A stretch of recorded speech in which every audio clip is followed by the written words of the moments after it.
예수의 모친 마리아와 예수의 아이들로 더불어 마음을 같이하여 전혀 기도하길 힘쓰니라. 아멘. 예. 예, 오늘은 부활의 현재성이라는 제목으로 말씀을 드리겠어요. 예, 예수님이 지금도 살아 계시고 우리 곁에 계시며 또한 우리도 언젠가 우리 몸이 부활할 것이다. 이 사실만 우리가 분명하게 알고 있어도 세상의 많은 문제는 고민은 해결될 거라고 생각해요.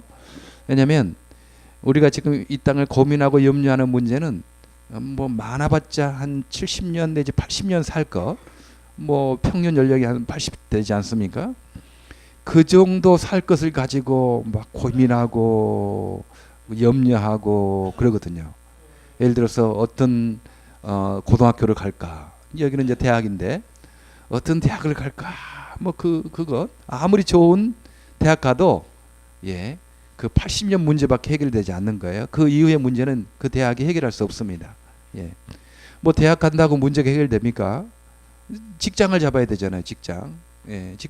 어느 직장을 내가 잡아야 되나? 요즘에 아무리 좋은 대학 졸업해도요. 직장 잡기가 그렇게 어려워요. 뭐 대학원도 가지만. 아무리 좋은 직장을 잡은다 해도 진짜 해도 그 문제가 약 80년 문제밖에 해결되지 않은 거예요. 그 직장이 무슨 뭐 100년 해결됩니까? 요즘에 한국에서는요 한 50세쯤 되면 은퇴를 해야 된대요. 뭐 안 하면 굉장히 막 그 푸시하니까 50대 때 웬만하면 은퇴, 50세 이상에는 웬만하면 은퇴하고 보통 60세 때 다 은퇴하게 돼요. 그러니까 그렇게 공부를 해서 좋은 직장에 들어갔다고 그래도 한 60세쯤 되면 막 은퇴를 해야 되니까 그 좋은 직장 갔다고 해서 문제가 해결되는 거 아닙니다. 보통 여기 미국에서는 한 70세쯤 되면 의사들이 은퇴하기 시작하더라고요. 의사분들이 은퇴하기 시작하는데 여러분 아무리 열심히 공부해서 좋은 대학 가고 또 의대를 가서 누구나 부러워하는 의대를 가서 그 직장을 의사로 있다고 해도 70년 정도밖에 못해요. 70세 정도밖에. 그 이후의 문제는 해결할 수가 없는 것입니다. 그래서 이 땅에 내가 얼마나 좋은 대학을 가느냐, 직장을 잡느냐, 어떤 결혼을 하느냐, 어떤 집에 사느냐, 무슨 돈을 버느냐, 이 모든 고민이 다 그거 있지 않겠어요?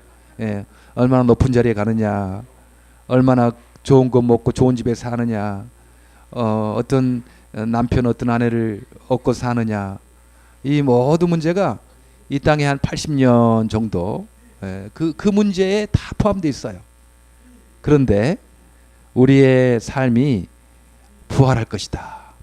죽음 위에 끝나는 것 아니고 영원한 천국이 있고 우리 몸이 부활할 것이다 라고 그 사실을 안다면 우리의 많은 고민도 좀 많이 해결되지 않겠어요? 우리가 꼭 뭐 좋은 대학 안 가도 되잖아요. 뭐 80년 정도밖에 살지 않은 거. 우리가 꼭 뭐 좋은 대학 가고 뭐 돈 많이 버는 직업 하면 좋지만 뭐 그것도 별것 아닙니다. 엊그제 주일날 저녁에 박근혜 대통령 그 만찬이 있었어요. 그 맨하탄 아스토리아 호텔에서. 그래서 한 450명 정도 모였더라고요. 저도 초청 받아서 갔어요. 박근혜 대통령 나오니까 막 박수치고 막 환영하고 막 그랬거든요. 근데 박근혜 대통령 그렇게 환영받고 뭐 그러는 것 언제 끝나냐면 5년이 있으면 끝납니다. 그때는 누가 가도 알아주도 않아요 잘. 작년에 제가 이명박 대통령 그 만찬이 있어서 뭐 초청이 있어서 갔는데 그때 이명박 대통령 나오니까 막 박수치고 환영하고 그러더라고요. 근데 지금 이명박 대통령이 이제 그 내려가게 되니까 뭐 그분 온다고 누가 뭐 환영하고 뭐 그런 거 아니잖아요. 세상의 영광도 한 5년 뭐 그 다 내려오는 거예요. 지금 조지 부시 대통령 내려놨잖아요. 미국 대통령. 그러니까 지금 어디 가도 잘 뭐 별로 환영받지 못합니다. 이 땅에 우리가 고민하고 염려하는 것들이 이 땅에 한 80년 정도 그것 가지고 염려하거든요. 그러나 우리가 비록 장애가 있다 하더라도 우리가 비록 많이 배우지 못하고 그리 풍족한 삶을 보지 못하고 남들이 알아주는 높은 자리 못 올라가더라도 예, 천국이 있다. 예, 그때가 되면 영원한 천국에서 주님과 함께 영원토록 산다라고 생각하면 지금 여기에서 조금 장애 가지고 있는 거, 내가 좀 고난 당하는 거, 좀 좋은 대학 못 나오는 거, 이런 것들을 우리가 좀 크게 볼 것, 문제는 문제지만 그게 뭐 대단한 문제가 아니고, 예, 조금 객관적으로 여유를 가지고 볼 수 있지 않겠는가, 그런 생각을 하죠. 그 많은 사람들 가운데 우리 장애문들도 그래요. 이것 때문에 많은 고민하고 염려하고 하는데요. 예, 아닙니다. 우리가 나이가 들면 다 장애를 체험하고 가게 되죠. 나이가 들면 되면요, 귀도 잘 안 들려요. 귀. 그리고 눈도 잘 안 보여요. 저도 눈이 잘 안 보이려고 그래. 전에 새벽기도 했는데 토요일 아침마다 새벽기도 있거든요. 근데 이게 이 글씨가 잘 안 보이는 거예요. 그래서 막 틀리게 읽고 그랬어요. 야, 나도 50이 넘어가니까 이렇게 눈도 잘 안 보이려고 한다. 예, 뭐 눈 박다고 뻐길 수가 없는 거예요. 팔다리가 관절염 걸려서 힘들어지고, 예, 나이가 들면 눈도 침침해지고 귀도 잘 안 들리고 또 팔다리가 힘들어서 또 하고, 우리는 다 장애를 체험하고 경험하고 그렇게 가게 됩니다. 그래서 우리는 다 예비 장애인이에요. 남의 문제가 아니에요. 다 내 문제고, 우리는 다 그렇게 늙어지면 돼 있어요. 요즘에 뭐 좀 똑똑하다고 머리 좋은 거 자랑합니까? 아닙니다. 나이가 들면요, 여러분 치매하세요. 치매 잘 잊어버려. 다 누가 누군지 몰라. 예. 자기 그 남편이 가도 누구시더라 그렇게 하고 아내가 가도 어떤 분이시죠? 잘 못 알아봐요. 저도 한국 가면 저희 첫 대검의 할머니가 지금 나이가 90이 가까이 되는데 참 똑똑하시고 몸도 크신 할머니였어요. 그런데 지금은 치매가 걸려서 그렇게 가면 기도해주고 그렇게 뭐 반가워했던 그분이 누구시죠? 이렇게 해요. 네, 누구시죠? 그리고 알려줘도 또 금방 잊어버려요. 그러니까요, 여러분, 내가 머리 좋다고 너무 뻐길 것 없어요. 이제 한 70년, 80년 가면 여러분도 혹시 치매는 아니더라도 기억력이 많이 사라지고 머리가 많이 나빠질 것입니다. 내가 이 땅에 살 때 IQ가 좀 나쁘다고 너무 염려할 필요 없어요. 왜냐하면 나이가 들면 다 똑같아지니까 언젠가 보자. 언젠가 5, 60년 있으면 다 비슷비슷해져서 똑같아질 테니까, 여러분들이 내가 지금 머리 좀 나쁘다고 공부 잘 못한다고 너무 그렇게 낙심할 필요가 없습니다. 예, 부활만 생각하면, 부활이 진짜 있고 부활이 사실이라면 우리의 많은 고민과 염려가 많이 없어질 거예요. 대부분이 없어질 거예요. 대부분이. 이 땅에 많은 사람들의 고민이 한 80년 사는 이 문제 때문에 고민하고 염려하고 그러죠. 그러나 부활을 우리가 확실하게 알고, 부활을 믿고 산다면 이 땅에 많은 문제가 해결될 거라. 오늘 그래서 부활은 현재적인 사실이다. 현재적인 사실이다. 이런 말씀을 드려요.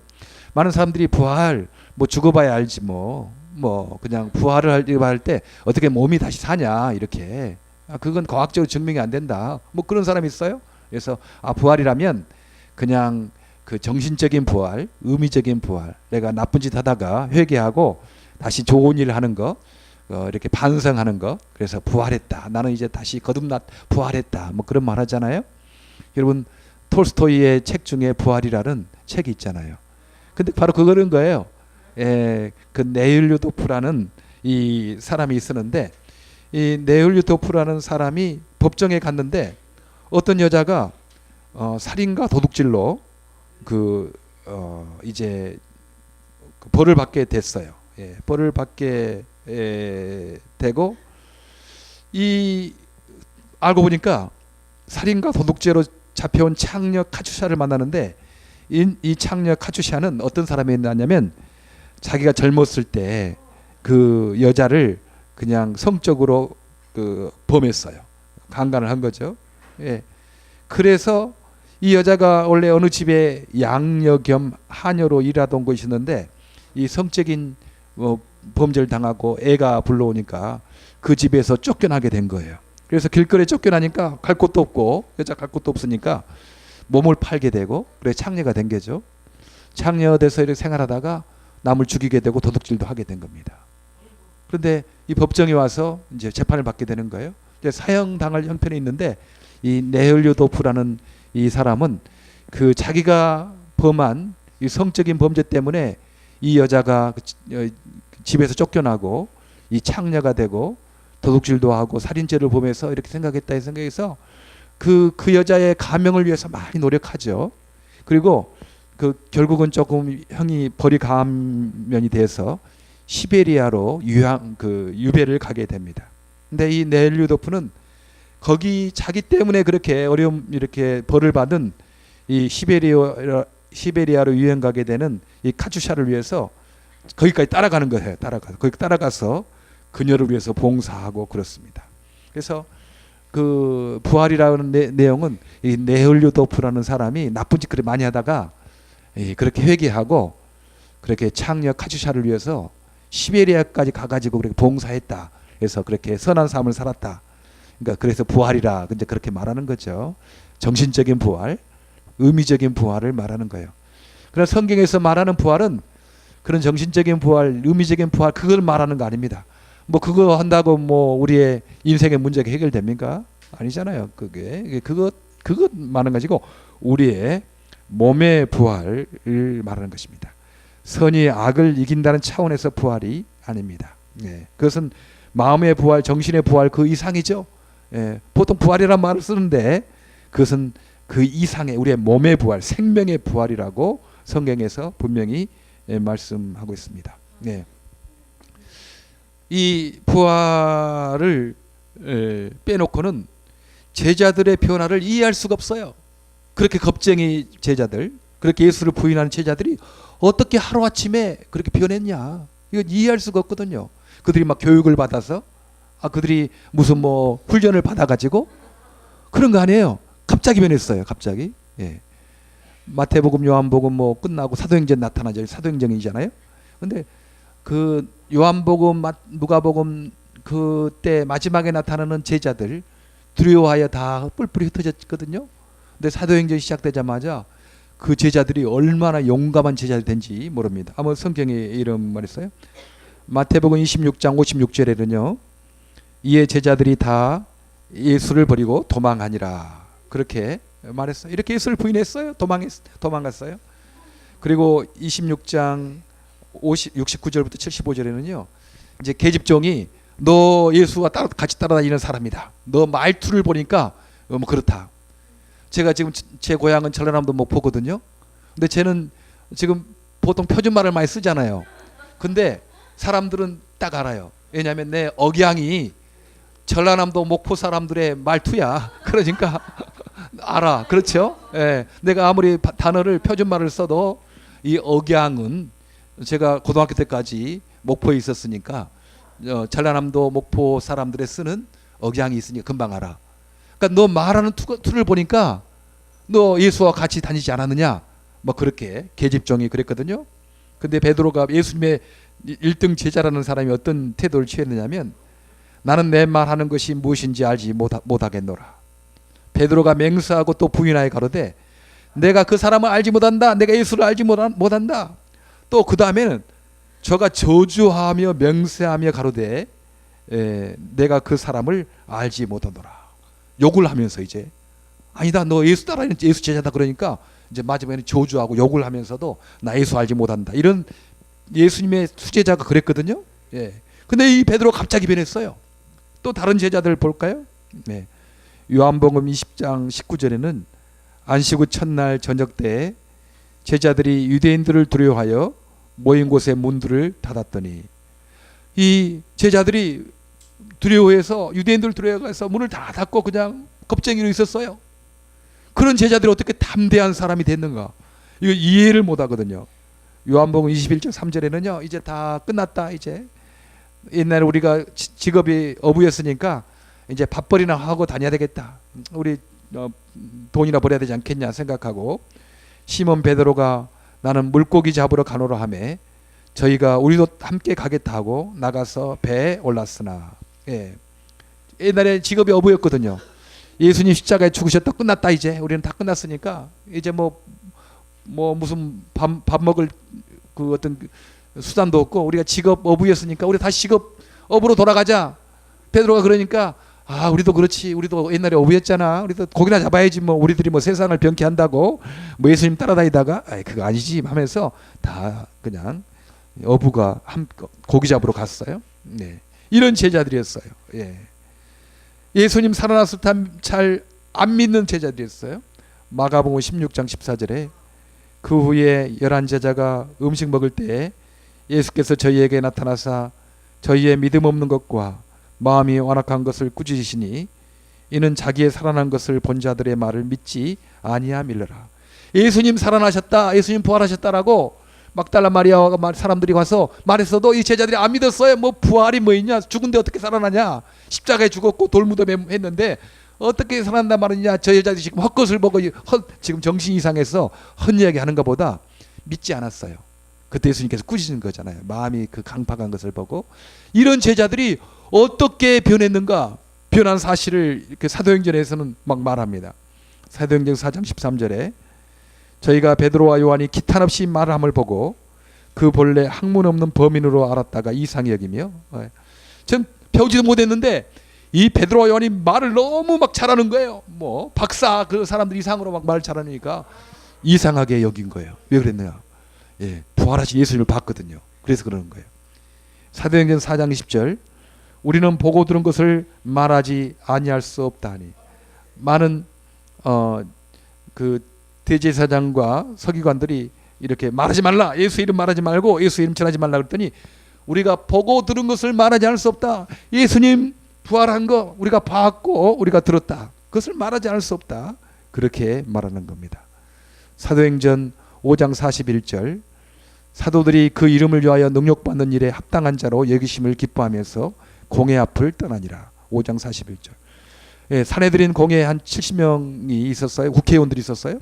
그때 말하지 말라고 하고 막 때리고 그랬는데 이 사도들이 예수 이름 때문에 창피당하고 예수 이름 때문에 욕을 먹고 예수 이름 때문에 고난당하는 것을 오히려 기뻐했더라.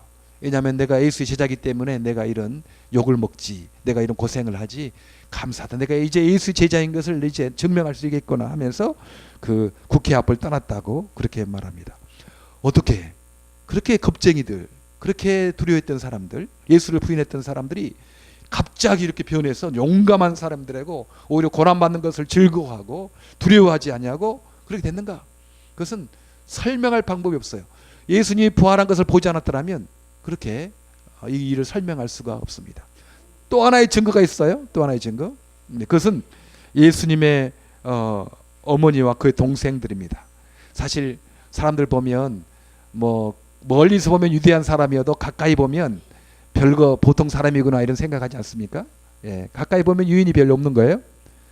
근데 이 예수님의 어머니와 그 동생들이 예수께 기도하고 있다고 그러잖아요. 지금 예수께 기도하고 있다. 성경 말씀 보니까 그 14절에 여자들과 예수의 모친 마리아와 예수의 아우들로 더불어 마음을 같이하여 전혀 기도하기를 힘쓰니라. 아니 어제까지만 해도 내 아들, 내 형, 예수님, 예수 형, 예수 동생, 예수 아들 그렇게 지내던 사람이었어요. 그런데 지금 예수님이 부활해서 50일째 이제 40일 지내시다가 이제 올라가시는 거거든요. 이제 40일 정도 이렇게 있는데 예수님 예수의 어머니 마리아도 예수께 기도하고 그 동생들도 어제까지만 해도 예수 형님 뭐 그렇게 따라다니는 그 동생들도 같이 먹고 자고 했던 그 사람들이 어떻게 예수님께 기도할 수 있었는가? 예수님을 하나님의 아들로 섬기고 그렇게 기도할 수 있다는 것은 신으로 섬겼다는 거잖아요. 그들이 그 예수님을 바로 엊그제만 해도, 바로 며칠 전만 해도 그렇게 따라다니던 형이었는데 하나님의 아들이라고 기도할 수 있었겠는가? 이것은 예수님의 부활을 보지 않고는 도저히 믿기지가 않는 거거든요. 그렇잖아요. 저랑 나랑 여러분들이랑 지금 이렇게 아멘 할 때가 아니야 아직. 이렇게 했는데 제가 어디 갔다가 한 40일만 나타났어. 근데 여러분들이 갑자기 나한테 막 기도하고 그럼 이상하겠잖아요. 엊그제 같이 이렇게 뭐 밥도 먹고 놀기도 하고 그랬는데 그 너무 이상하잖아요.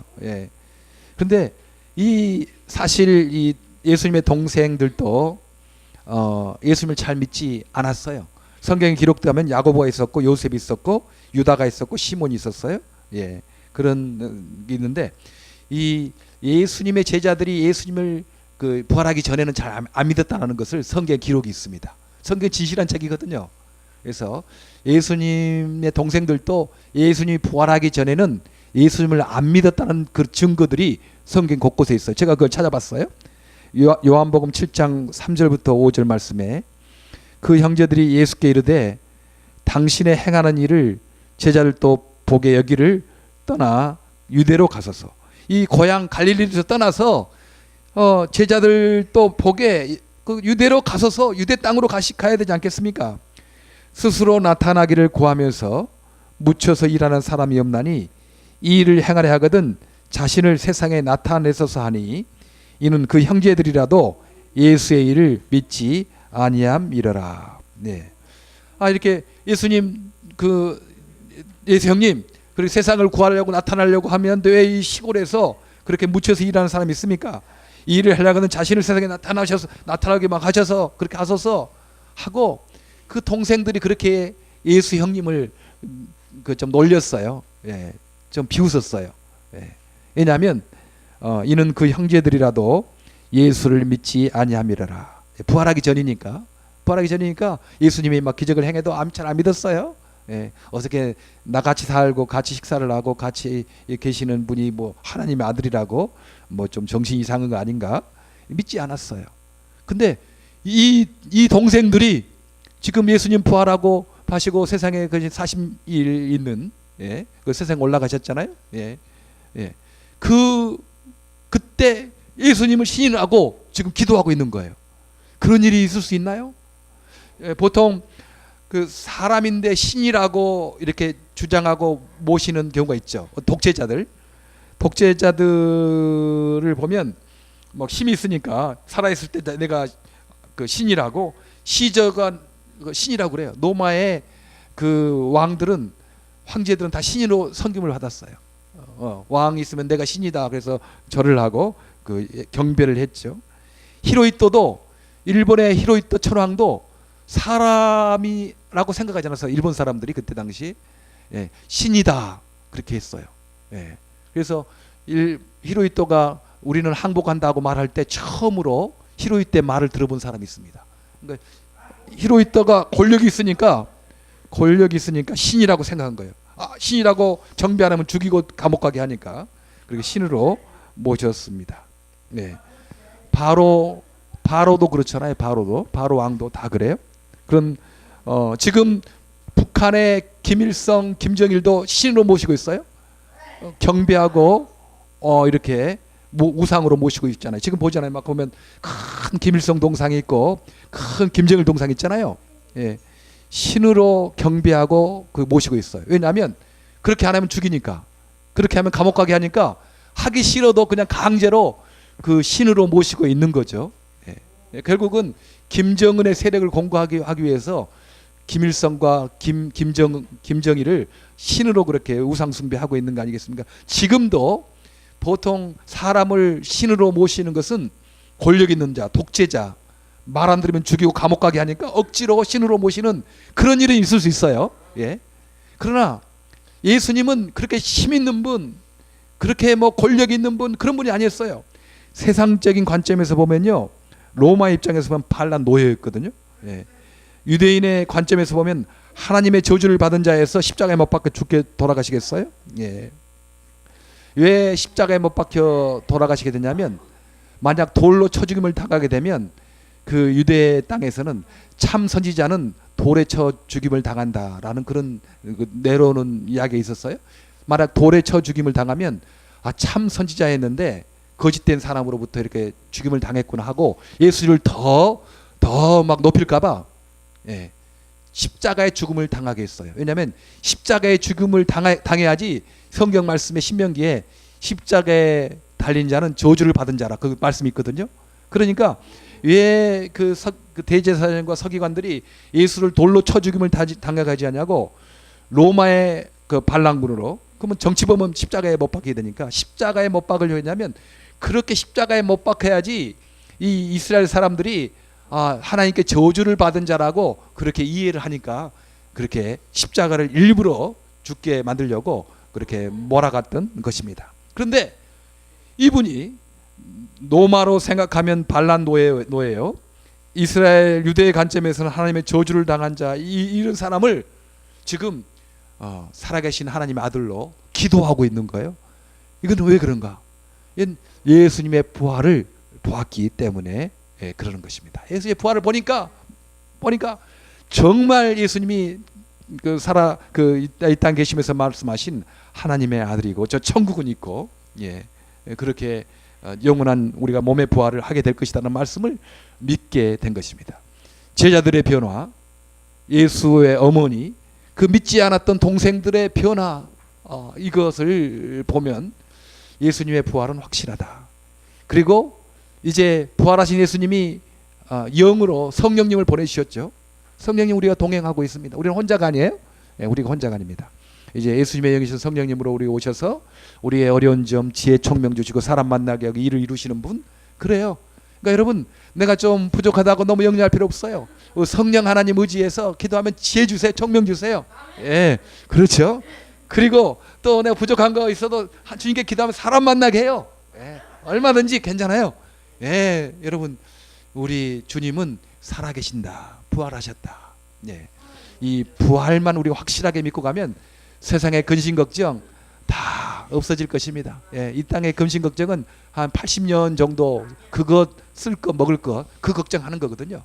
그러나 우리가 그 이후에 영원한 천국의 몸의 부활로 있게 될 것이다. 예수님 부활하셨으니 나도 부활할 것이다. 그리고 그 부활하신 성령 하나님께서 이 땅에 계셔서 그렇게 우리가 주의 도우심을 받고 살아갈 때 참으로 부활하신 예수님 살아계시는구나, 이것들을 경험하게 될 것입니다. 여러분, 이 땅에 내가 장애가 좀 있다고 어려움이 있다고 너무 실망하지 마세요. 이제 한 80년 있으면 다 똑같아집니다. 그때 보자 그럼 다 비슷비슷하게 되는 거예요. 그렇게 하고, 그리고 여러분들이 봉사하고 힘쓰는 것, 남는 것, 천국에서 남는 것이 무엇이겠습니까? 내가 얼마나 많이 모았냐, 얼마나 배웠냐, 이게 남는 거 아니에요. 내가 주님을 위해서 얼마나 많은 시간을 들였느냐, 우리가 이웃을 위해서 얼마나 많은 물질을 바쳤느냐, 남에게 준 것, 남에게 사랑한 것, 이것만 천국에 남는 거 아니겠습니까? 우리가 부활만 생각하고 산다면 우리가 세상의 많은 근심 걱정 우리가 많이 벗어날 수 있을 것입니다. 그리고 좀 더 분명한 목적을 가지고 살아가는 여러분 되기를 간절히 바랍니다. 기도하겠습니다.